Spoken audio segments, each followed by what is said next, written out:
우리 같아서 온 모양도 없고 형체도 없은즉 우리가 보기에 분노할 만한 아름다운 것이 없소서.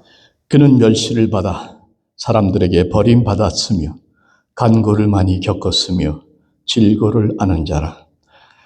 마치 사람들이 그에게서 얼굴을 가리는 것 같이 멸시를 당하였고 우리도 그를 귀히 여기지 아니하였도다. 그는 실로 우리의 질고를 주고 우리의 슬픔을 당하였거늘 우리는 생각하기를 그는 징벌을 받아 하나님께 맞으며 고난을 당한다 하였도다. 그가 찔림은 우리의 허물 때문이요 그가 상함은 우리의 죄악 때문이라. 그가 징계를 받음으로 우리는 평화를 누리고 그가 채찍에 맞음으로 우리는 나음을 받았도다. 우리는 다 양 같아서 그를 행하여 각기 제 길로 갔거늘 여호와께서는 우리 모두의 죄악을 그에게 담당시키셨도다. 아멘. 잠깐 기도하겠습니다. 하나님, 다시 복음으로, 다시 십자가로, 다시 주 예수의 십자가 밑에서 흘러내리는 예수의 보혈을 만지며 예수의 보혈로 깨끗함을 받으며 예수의 보혈의 능력을 경험함으로 우리의 죄가 사해지고 우리에게 새로운 생명이 시작되어지는 놀라운 은혜가 다시 복음으로 사모하며 함께하는 모든 성도님들에게 흘러넘치게 하여 주시옵기를. 그래서 복음이 저들을 기필코 변화시키게 하여 주시옵기를. 나를 변하게 하지 않는 복음은 복음이 아니라 하셨사오니 주여 이 복음으로 인해서 기필코 변화되게 하여 주시옵기를. 사랑하는 예수님의 이름으로 기도하옵나이다. 아멘. 앉아주시면 감사하겠습니다.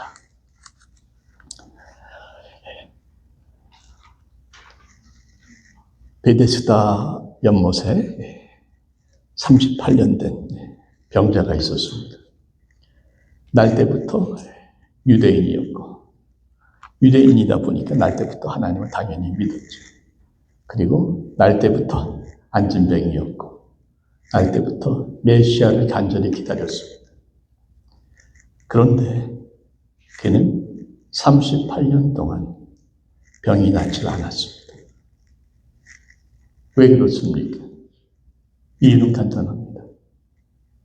막연히 하나님은 기다렸지만 예수님을 친히 만나지 못했기 때문에 아무런 역사가 없었습니다. 무슨 말씀을 드리려고 하는지 아시겠습니까? 교회를 38년을 다녀도 나면서부터 예수를 믿는다고 생각을 할지라도 정말 예수를 만나지 못하면 그에게는 아무런 역사도 일어나지 않을 수 있다는 것을 성경은 증거하고 있는 것입니다. 여러분, 우리는 복음으로 다시 돌아가야 됩니다. 복음은 이론이 아닙니다. 복음은 인격입니다. 복음은 예수 그리스도시세요. 예수 그리스도는 인격이기에 공부해서 아는 것이 아니고 연구해서 아는 것이 아니고 만나야 하는 겁니다. 체험해야 되는 거예요. 예수와의 만남이 있어야만 우리는 복음을 제대로 알 수 있는 것입니다. 여러분, 그런 차원에서 예수를 믿는다고 하지만 그 복음이 본인에게 전혀 아무런 영향력을 끼치지 못한다. 그 믿음이 본인에게는 전혀 실체가 되지 않는다면 그 믿음은 구원에 이르는 믿음이 아닌 것입니다. 지난주에 김용희 선교사님 말씀 제가 인용해 드렸고 100번 제가 동의하는 것이 만일 내가 믿는다는 복음이 실제 내 삶을 움직이거나 나에게 영향을 끼칠 수 없다면 미안하지만 그 복음과 나는 아무 상관이 없다. 나에게 실제가 되지 않는 복음은 적어도 내게는 복음이 될 수 없다. 그다음 말씀 들어보세요. 나를 움직일 수 없는 믿음은 결코 믿음이 아니다. 맞죠? 행함이 없는 믿음은, 움직임이 없는 믿음은 죽은 믿음입니다.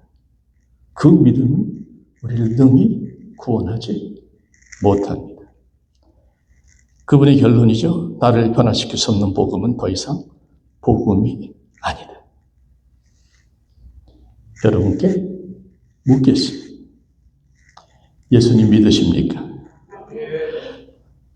아멘. 그 믿음이 당신을 움직이고 계십니다. 그 복음이 당신을 변화시키고 있습니다. 많은 분들이 아멘 하시지만 의외로 많은 분들이 아무 답을 못 하시는 경우들도 있습니다. 복음 이전과 복음 이후에 나는 어떻게 변했는가? 답을 잘 못하시네요. 바로 이것이 다시 복음으로 이 말씀을 전하는 가장 핵심적인 이유가 됩니다. 이번 기회에 복음을 정확하게 깨달으시기를 축복드립니다.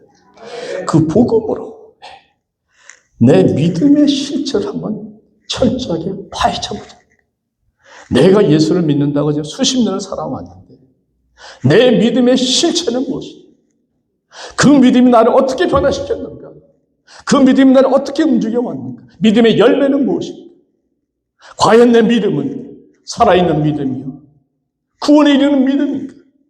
한번 파헤쳐보자. 이사야서 53장 말씀은 예수님이 오시기 전에 약 700년 전에 이사야 선지자가 쓰신 말씀이 됩니다. 그런데 이 본문을 읽고 또 묵상해 보면 마치 내가 그 주님의 십자가 아래에 와 있는 것 같은 그런 느낌이 줄 정도로 깊은 복음의 진리를 전하고 있습니다. 특별히 5절 말씀을 한 구절 깊이 묵상하면서 복음의 핵심, 십자가를 함께 나누기를 원합니다. 5절 말씀 우리 노트에 되어 있습니다만은 한 번 더 다 같이 한번 읽겠습니다. 그가 찔림은 시작. 그가 찔림은 우리의 허물 때문이요. 그가 상함은 우리의 죄악 때문이라. 그가 징계를 받음으로 우리는 평화를 누리고 그가 채찍에 맞음으로 우리는 나음을 받았도다. 아멘. 아멘. 여기 반복되는 패턴이 있습니다. 그는 받고요. 우리는 누립니다. 그는 징계를 받았으므로 그가 징계를 받았으므로 우리는 평화를 누리죠. 그가 채찍에 맞음으로 우리는 나음을 누립니다. 그가 곧 주님이 고난을 받음으로 우리는 죄사함을 누립니다. 이렇게 불에 넘치도록 좋은 소식이 세상 또 어디 있으면 나오라고 그러세요. 그냥 받기 너무나 과분하고 죄송할 정도로 복된 소식. 그래서 복음인 줄 믿습니다. 그는 대신 받아요. 고난도 받고요. 질고도 받고요. 또 뭐예요? 채찍질도 받고요. 징계도 받고요. 나는 대신 누려요. 평강을 누리고 죄사함을 누리고 또 나음을 입고 예수는 받고 나는 대신 누리고 이게 복음. 주님이 고난을 받으심으로 우리는 죄사함을 누린다. 이런 흔히 고난받는 사람들을 볼 적에 이렇게 생각해요. 저 사람들은 뭔 죄를 얼마나 많이 졌길래 저렇게 고생을 하는가. 저렇게 하나님한테 혼나는가. 이 생각은 십자가 앞에 딱 서면 다 마비돼 버립니다. 왜? 죄 한 점 없는 예수께서 그 엄청난 고난을 두 어깨에 짊어지고 홀로 가셨잖아요. 예수님이 죄가 있어서 그러셨습니까? 그가 찔림은 우리의 허물 때문이요. 본문의 찔림은요. 이렇게 가시나 좀 이렇게 날카로운 걸 탁 찔려서 아야, 이 정도는 아닙니다. 본문의 찔림은 아예 꿰뚫어 버리는 거예요. 관통하는 겁니다. 아주 관통되는 극심한 고통을 의미합니다. 예수께서 십자가에서 손바닥은 아니라고 다들 얘기하더라고요. 손목입니다. 왜? 손바닥은 찢어져 버리니까 손목에 또 발목에 못이 박혔죠. 또 창에 옆구리를 찔르셨죠. 여러분 33살 청년의 몸을 십자가에 무려 6시간 동안 매달려 놓게 하려면 그 못이 얼마나 커야 되는지 아십니까? 제가 실제 그 못을 가지고 있었어요. 있어볼 게 없어져가지고 참 안타까운데 정확하게 말씀드리면 그럼 기록이 다 있을 거 아니에요. 손에 박힌 못은 약 5인치 또는 12cm. 그리고 발목에 박힌 못은 7인치입니다. 제 손가락을 쫙 펴보니까 약 5인치 좀 넘어요. 이게 손목에 박힌 못이 이 정도 길입니다. 대략 제 손바닥 길입니다. 그래야 손목을 뚫고 십자가에 박혀서 지탱할 거 아니에요. 이런 대못이 손목이나 발목에 박힐 때는 그 통증을 어떻게 설명하는가. 우리가 십자가 밑에서 주님의 고통을 함께 묵상하는 차원에서 말씀을 드리면 의학적으로 이런 비유를 종종 든다고 합니다. 플라이어 있잖아요. 벤치로 우리 팔에 팔굽뼈라는 게 있습니다. 이 아래팔 있잖아요. 이 아래팔이 뼈가 두 개로 나눠져 있습니다. 밑에 뼈예요. 이쪽에는 이 팔굽뼈의 신경을 이 손목에 박히면 이 팔굽뼈의 신경을 비틀어서 완전히 뭉개버리는 고통이라고 합니다. 그런데 그 팔굽뼈가 뭉개질 때에 문제는 그 신경이 같이 파손됩니다. 여러분, 살갗이 찢어지는 아픔하고 신경이 건드려지는 아픔은 차원이에요. 신경이 파괴되면요, 그 통증은 마치 고압의 전기가 흐르는 것처럼 그냥 완전히 마비시키는, 머리까지 그냥 통증이 마비돼 버리는 엄청난 고통이 있는 거라고 합니다. 손목에 고통이 올 때 자꾸 몸이 내려가면 손목에 더 고통이 올 거 아니에요. 무게가 가니까. 그러니까 손목의 고통을 덜게 하기 위해서 몸을 좀 올리면 손목의 무게가 덜해지겠죠. 그런데 손목의 고통을 덜기 위해서 몸을 올리려 하면 발로 밑을 밀어야 되잖아요. 발목에는 또 다른 못이 박혀있죠. 손목이 아파서 발을 밀려 하면 발목이 아픕니다. 발목이 못이 아파서 내려가는 손목이 아픕니다. 올리지도 못하고 내리지도 못하고 그렇게 십자가 위에서 아침 9시부터 오후 3시까지 장장 6시간을 우리 주님은 고통 가운데 신음하고 아침내 돌아가셨습니다. 예방주사 바늘만 봐도 벌벌 떠는 우리에게는 도저히 상상이 되지 않는 고통이라고 하겠습니다.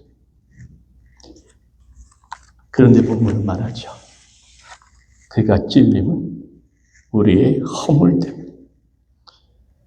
본문의 허물은 그냥 내가 뭐 좀 잘못하고 좀 불순종하고 그런 것이 아니고 본문의 허물은 완전히 의도적으로 하나님을 대적하고 반역하는 행위를 말합니다.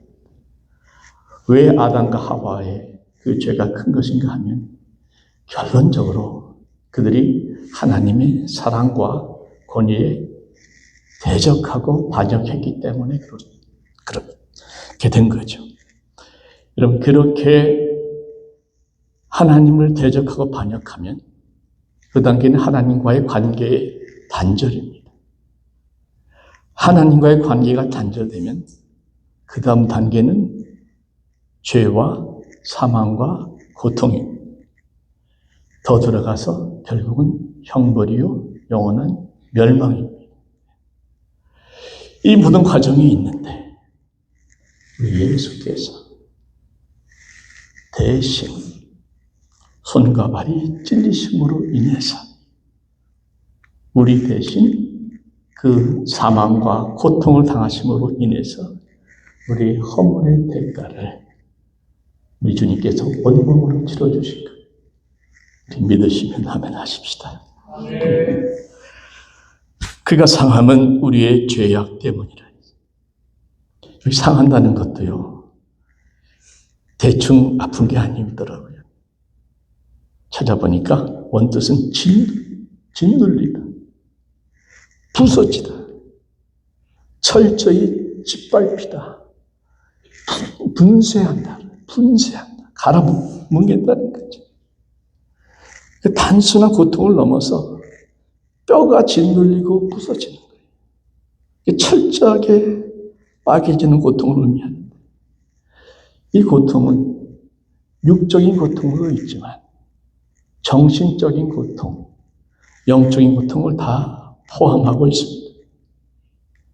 특히 예수님께서는 육신이 아픈 만큼 어떻게 보면 육신보다 더 아픈 정신적인 영의 고통을 치르셨어요.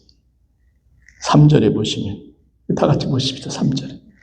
그는 멸시를 받아 사람들에게 버림받았으며 간고를 많이 겪었으며 질고를 하는 자라. 마치 사람들이 그에게서 얼굴을 가리는 것 같이 멸시를 당하였고 우리도 그를 귀히 여기지 아니하였도다. 간고를 많이 겪었으며 질고를 하는 자라. 간고와 질고는 둘 다 고통을 의미합니다만 차이가 있다면 간고는 육체적 고통뿐만 아니라 정신적, 심리적, 영적인 고통을 더 포함을 합니다. 질고는 질병이다. 병으로 고생하는 걸 주로 질고라고 얘기를 합니다. 그러니까 주님은 다시 말씀드립니다만 육신의 고통은 말할 것도 없고 영과 혼도 엄청난 고통을 겪었다는 것이죠. 어떤 고통인가 하나 이해가 나옵니다. 그는 멸시를 받아 사람들에게 버림받았으며 He was despised and rejected by mankind. 여러분 거절당하는 아픔을 느껴보셨습니까? 사람들이 그에게서 얼굴을 가리는 것 같이 멸시를 당하였고 얼굴을 가리는 것 같이 멸시를 당했다는 것은 고대 근동의 문화를 보면 좀 이해가 돼요. 그 사람이 부정한 경우, 성경에 부정한 경우가 나오잖아요. unholy, 부정한 경우. 또는 극도로 그 사람을 혐오하는 경우는 얼굴을 돌려버린다. 완전히 관계를 끊어버리고 추방시켜버린다는 의미입니다. 이사야는 이어서 말씀합니다. 우리도 그를 귀히 여기지 아니하였도다.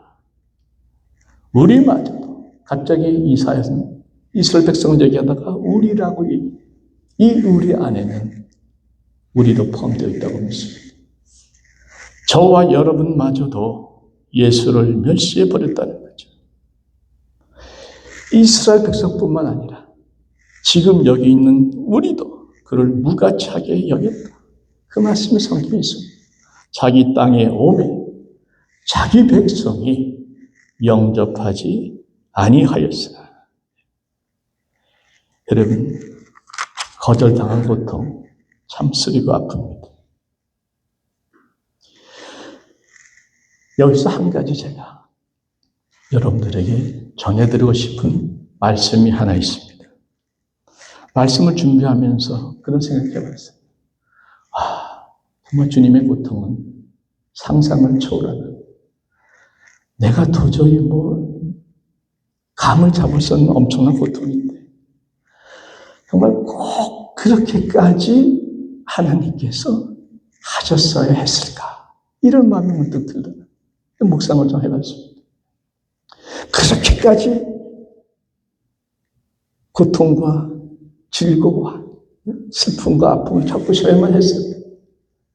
답은 그렇게까지 하셔야만 됐습니다. 여러분, 우리 하나님에 대해서 좀 더 정확히 알 필요가 있어요. 무슨 말이냐? 우리는 늘 사랑의 하나님을 대합니다. 은혜의 하나님, 용서하시는 하나님, 인내하시는 하나님, 좋으신 하나님, 늘 응답하시는 하나님. 그런데 하나님은 그뿐만이 아니라 어떤 하나님이십니까? 거룩하신 하나님, 의로우신 하나님, 때로는 심판의 하나님, 분노의 하나님. 하나님 분노하시는 얘기 들어보셨어요? 우리 하나님은 사랑의 하나님이시지만 그렇다고 늘 사랑하세요. 때로는 선을 그십니다. 분노하세요. 시편 거기 나와 있죠. 7편 11절 말씀 보십시오. 다 같이 한번 읽겠습니다. 시편 7편 11편 시작. 하나님은 의로우신 재판장이시며 매일 분노하시는 하나님이시로다. 사랑의 하나님, 분노의 하나님. 우리는 이 둘의 밸런스를 잘 지켜야 하는 것이죠. 분노하실 뿐만 아니라 우리 하나님은 사랑의 하나님이시지만 또 미워하시는 하나님이시기도 하세요. 여러분 그런 얘기 들으셨죠? 우리 하나님은 죄는 미워하지만 죄를 짓는 죄인은 사랑하신다. 오늘 말씀 보시겠습니까? 시편 5장 5절에 오만한 자가 주의 목전에 서지 못하리. 주는 모든 행악자를 미워하시며 거짓말하는 자를 멸하시리라. 주는 하나님은 모든 악을 행하는 자를 미워하신다는, 죄는 미워하지만 죄인은 사랑하시는 것이 아니라 죄를 짓는 행악자를 하나님은 미워하신다고 정확하게 나와 있습니다. 하나님은 우리가 좋아하는 모습으로 너무 포장하지 말자는 거예요. 은혜의 하나님이시지만 분노의 하나님이시기도 하신 것이고, 분명 사랑의 하나님이시지만 행악자를 미워하시고 거짓말하는 자를 멸하시는 하나님이시기도 하다는 거죠. 하나님께서 세상을 사랑하사 독생자를 주신 것 아멘입니다. 그런데 그 하나님을 알면서도 계속 죄를 짓는 행악자는 하나님은 미워하시는, 그들의 죄를 결코 죄가 없는 것처럼 구렁이 담 넘어가듯이 적당히 넘어가시는 하나님이 아니라 하는 말씀을 제가 드리고 있는, 오죽하면 하나님께서, 예수님께서 하나님을 두려워하라고 얘기하시겠어요. 육신을 멸하는 자만 두려워할 것이 아니라 너의 육과 영혼까지 멸하시는 하나님을 두려워하라고 예수님께서 강하게 경고하시죠. 잠언서 17장 15절에 보시면 악인을 의롭다 하고 의인을 악하다 하는 이 두 사람은 다 여호와께 미움을 받느니라. 악한 자를 악하지 않다 의롭다 하는 자는 미움을 받는다. 여기 미움이라는 것은 그냥 싫어한다는 뜻이 아니고요. abomination입니다. 혐오한다는 뜻이 있어요. 이건 적그리스도에게 붙여지는 단어입니다. 혐오할 정도로 하나님께서 미워하신다. 악인을 의롭다 하는 자를. 하나님은 결코 악인을 의롭다 하시는 분이 아닙니다. 행악자는 미워하시기 때문에 악인은 반드시 벌하셔야 되는 거지. 그 말씀대로 하나님은 모든 행악자들의 죄값을 정확하게 치르게 만드셨어요. 왜? 의로우신 하나님이시기 때문에. 그런데 그 죄값을 정작 행악자 당사자들이 아니라 엉뚱하게 누구에게? 그 죄값을 누구에게? 예수님에게 치르게 하시다. 왜? 사랑의 하나님이십니다. 죄 대가를 정확하게 치르게 하셨어요. 이로우신 하나님이십니다. 그런데 그 죄값을 우리가 아닌 예수님에게 치르게 하셨어요. 왜? 사랑의 하나님이시기 때문에 이게 십자가인 줄 믿습니다. 이게 십자가예요. 십자가는 하나님의 공의와 하나님의 사랑이 서로 입맞추는 것이다. 표현이 멋있죠? 제가 만든 말이 아니고 성경에 나와 있어요. 거기 있죠. 시편 85편 10절 말씀에 인애와 진리가 같이 만나고 의와 화평이 서로 입맞추었습니다. 의와 화평이 사랑과 진리가 같이 만난 자리가 바로 십자가입니다. 여러분, 그 끔찍한 죄의 대가를 우리 대신 자신의 온몸에 짊어지시고 대신 돌아가신 우리 주님께 한번 감사의 박수 한번 보내주시면 어떨까요?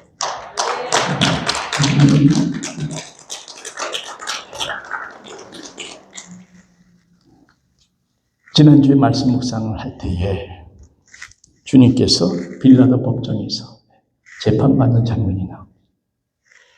그때 빌라도는 예수님에게 더 이상 죄를 찾을 수가 없으니까 그냥 풀어주려고 노력한 건 다 아시죠? 너희 왕이라 하면서 내주려고 했어요. 그때 사람들이 어떻게 반응합니까? 큰 소리로 외칩니다. 없이 하소서, 없이 하소서. 예수를 십자가에 못 박으소서. 크게 외칩니다. 여러분, 그때 칼라베제가 그렇게 썼습니다. 말씀 묵상에. 없이 하소서, 저를 십자가에 못 박으소서 하는 그 소리를 듣고 있는 예수님의 그 마음은 어떠셨을까? 여러분, 내가 사랑해서 내 모든 걸 다 쏟아부은 그 상대방이 나를 향해서 없어져라. 필요 없다. 더 나아가서 너는 나가 죽어라. 여러분, 이런 경험 해보셨다면 예수님의 마음이 자꾸만 이런되십니다. 본인이 살리러 오신 그 사람들로부터 죽임을 당하는 예수님의 마음을 여러분 어떻게 우리가 이해할 수 있겠습니까? 나는 살리러 왔는데 너희가 나를 죽이는 거야. 이게 십자가예요. 어느 세상에 누가 이런 아픔을 겪었고 어느 누가 이 마음을 이해할 수가 있겠습니까? 그런데 주님은 그 자리에서 말없이 서 계셨어요. 묵묵하게 침묵하시면서 한 걸음 한 걸음 십자가의 길을 가셨습니다. 그분은 침묵으로 말씀하신 겁니다.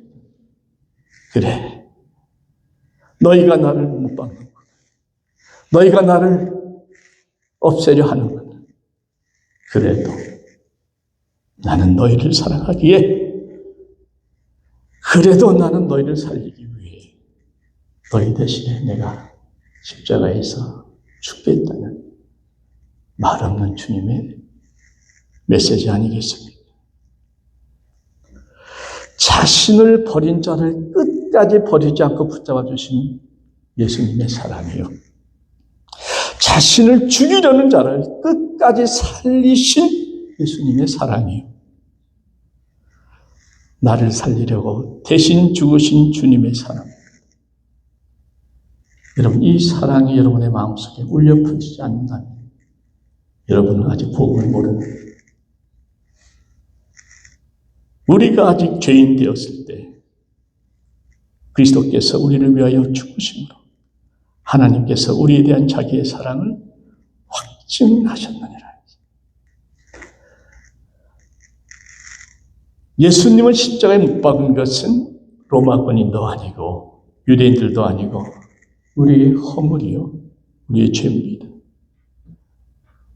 우리는 다 양 같아서 그를 행하여 각기 제 길로 갔거늘 여호와께서는 우리 모두의 죄악을 그에게 담당시키셨다.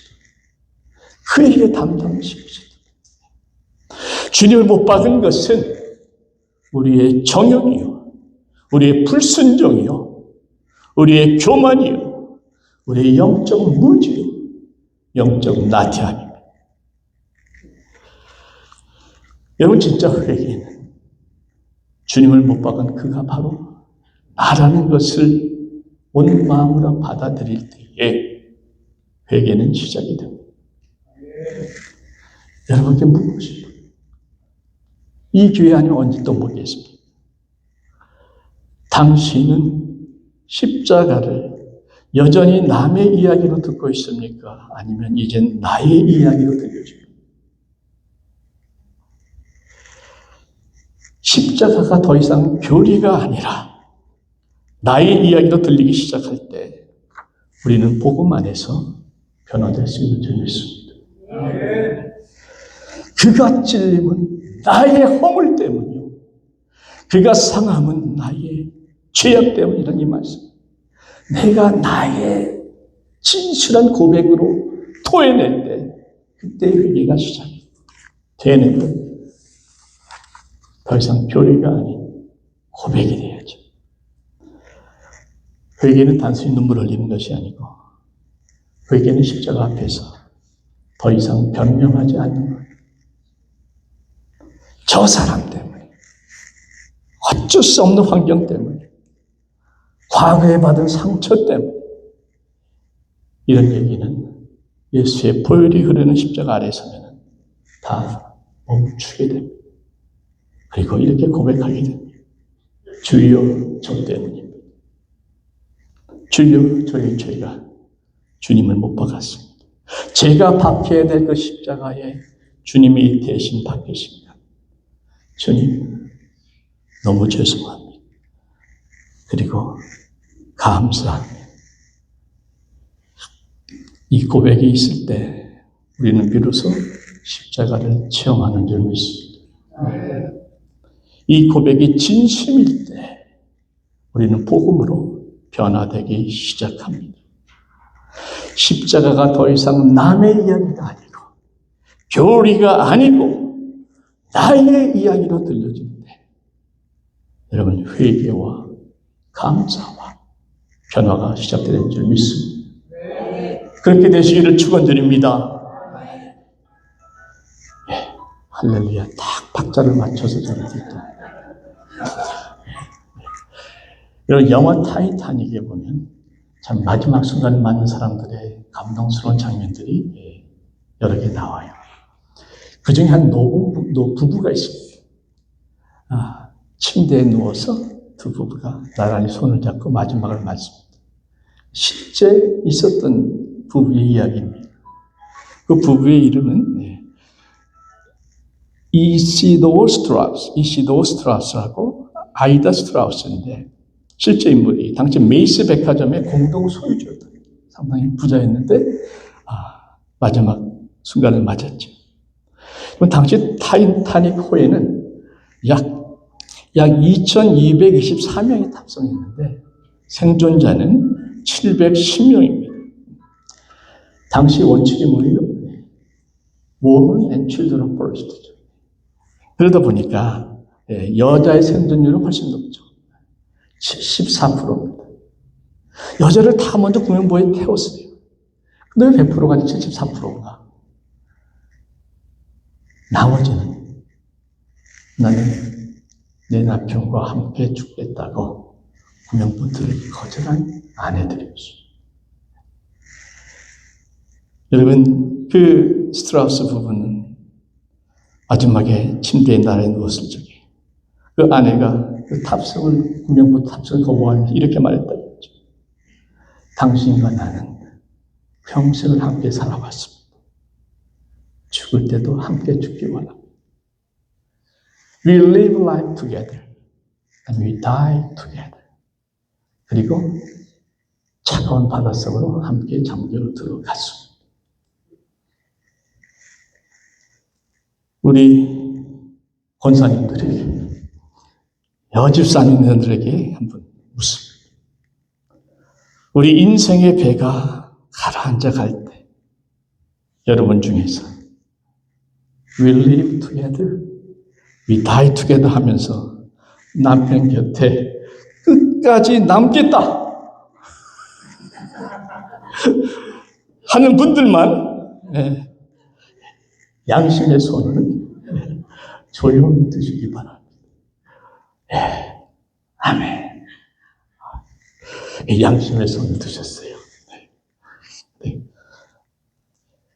여러분, 나와 함께 죽겠다고 옆에 누운 아내를 바라보는 남편의 마음 어떻겠습니까? 만에 하나 내가 살아날 수만 있다면, 이 배에서 어떻게 살아날 수만 있다면, 나는 나와 함께 죽겠던 이 아내를 위해서 모든 걸 다 해주겠다. 그렇지 않겠어? 이 아내를 일평생 사랑할 것이고, 일평생 이 아내만을 위해서 살겠다고 다짐할 거 아닙니까? 제대로 된 남자는 당연히 그렇게 하죠. 여러분, 나는 이 아내를 위해서 일평생 내 한 목숨 바치며 살아가겠다. 남편들 보면 손 한번 들어.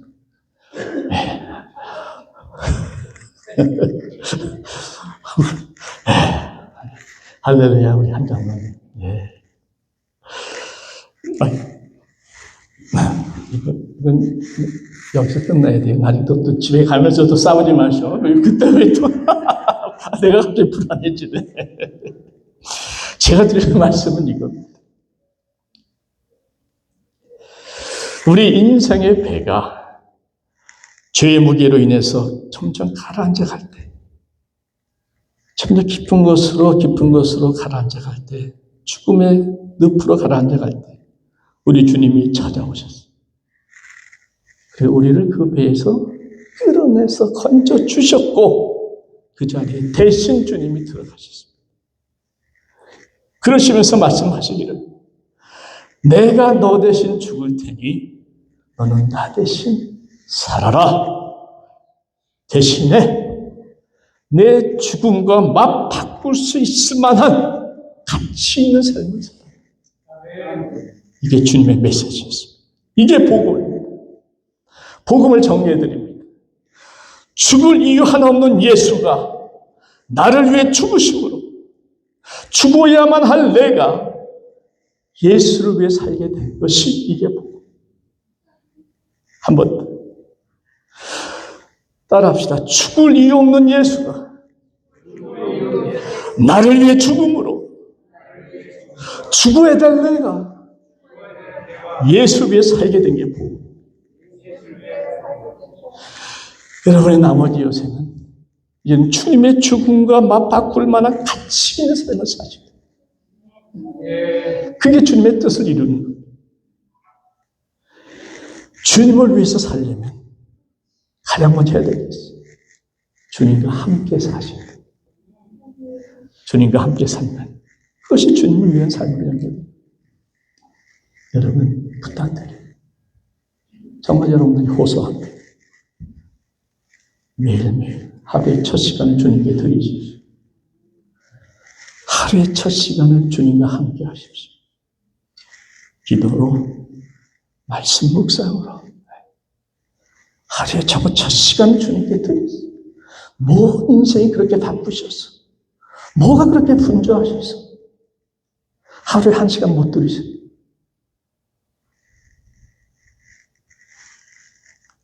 우리 기도, 우리 교회 말씀 묵상 기도 매일 훈련하고 있습니다. 매일 올리시는 분들 계시잖아요. 저도 올릴 때마다 최소한 2시간, 3시간씩 열심히 묵상하면서 기도하면서 올립니다. 어떻게 하든지 여러분들이 말씀과 함께 하루 시작하고자 하는 간절한 마음이 있어서 그렇습니다. 그럼 중이 불편해서 못 들어오시면 각자 있는 자리에서 말씀 묵상하십시오. 그 자리에서 같이 꾸준히 해나갈 때에 주님과 함께하는 훈련을 말씀과 기도로 해나갈 때 자연히 그 삶은 주님을 위한 삶으로 열매가 맺는 거죠. 여러분 아무리 바쁘게 살아가도 결국 남는 건 별로 없습니다. 결국 남는 건요 다 이 땅에 두고 갈 수밖에 없고 결국 남는 거는 예수 위에 하늘에 쌓은 것밖에 안 남습니다. 예수밖에 안 남더라고요. 여러분 가져갈 건 뭐가 있어요? 아무것도 못 가져가잖아요. 결국 마지막 계산할 때 영원히 남는 것은 하늘에 쌓은 것밖에 없다니. 단 한순간이라도 하늘에 좀 더 쌓기 위해서 이 정도, 죄송하지만 이 자리까지 붙들고 있는 거 아니겠어요? 조금이라도 하나님께 쌓고 싶어서 다, 주의 정도는 다 공감했어요. 여러분도 동일합니다. 시간이 남으면 얼마나 남았습니까? 이전에는 자식 키워야죠. 일해야죠. 지금 은퇴하셨잖아요. 자식들 다 실장하고 다 잘 살고 있잖아요. 이 귀한 시간에 뭐가 그렇게 바빠서 하루 한 시간 주님께 못 드립니다.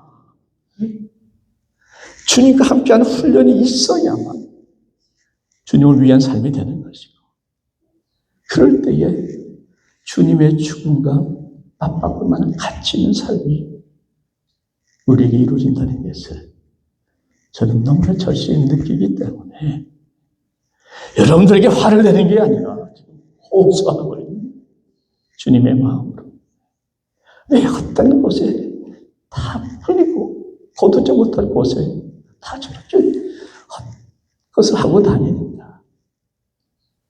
하늘에 쌓을 때, 그래서 예수로 충만할 때 이 땅에서도 하늘이 이루어지는 것처럼 확신합니다. 여러분, 이것이 참된 신앙인의 자세라고 믿기 때문에 여러분에게 도전해요. 말씀을 맺겠습니다. 매일 기도와 말씀 묵상으로 주님과 함께 주님을 위해서 나머지 여생 부끄럼 없이 살아가는 저와 여러분 되시기를, 저를 위해 돌아가시고 여러분들을 위해 십자가를 지신 우리 모두가 참으로 사랑하는 예수님의 이름으로 축원드립니다. 기도하겠습니다. 십자가의 복음이